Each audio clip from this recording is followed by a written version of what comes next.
Hi guys, for today's video ay pupunta kami ng CNN Inasal dahil meron daw ditong chicken inasal na kasing sarap ng Mang Inasal. So, andito na kami guys sa kusina ni nanay.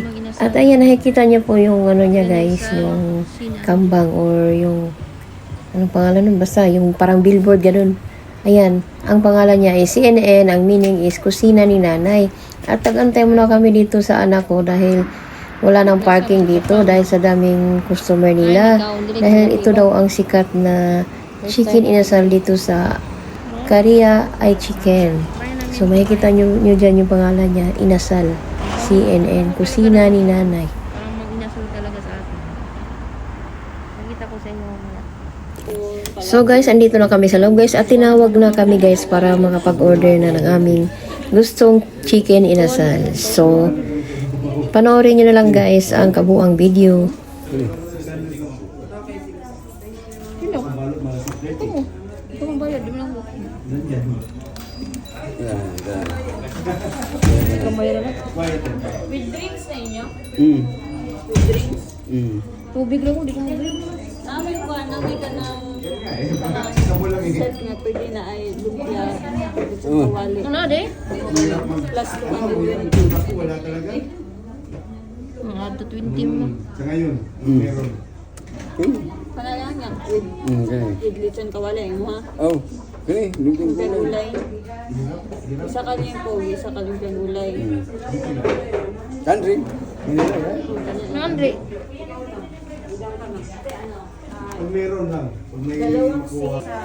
So guys, nakapag-order na kami at iba-iba ang mga in-order namin. Yung iba nag-order ng liempo at ako naman talaga yung chicken inasal.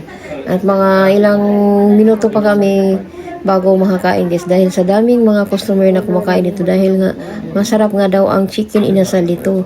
Kasing sarap daw ng Mang Inasal sa atin. So antayan na lang natin na dumating ang ating order guys at sabayan nyo kaming kumain sa chicken inasal. At yan nga pala ang ano, yan nga po pala ang chicken oil, mga toyo. At ayan na nga po yung order guys.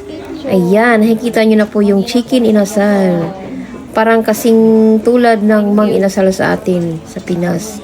Ayan, may lemon pa with sili. At may unlimited rice pa yan guys. Ikaw nga lang ang kukuha guys, self-service nga lang. Andun lang sa gilid yung may mga ano dyan guys, yung may mga tubig dyan, ikaw lang kukuha. At pwede ka rin umorder ng halo-halo. Meron din dito. Ayan, at ang in-order ng asawa ko guys ay liempo na with lumpia. Yan. Naglagay siya ng chicken oil dahil libre naman po ang chicken oil dito. At sa mga nang bash pala sa akin sa TikTok or nagagalit sa akin sa TikTok dahil hindi ko po nilagyan ng address or hindi ko binanggit ang address doon kung saan to. Kasi hindi ko naman talaga alam pa ang address noon.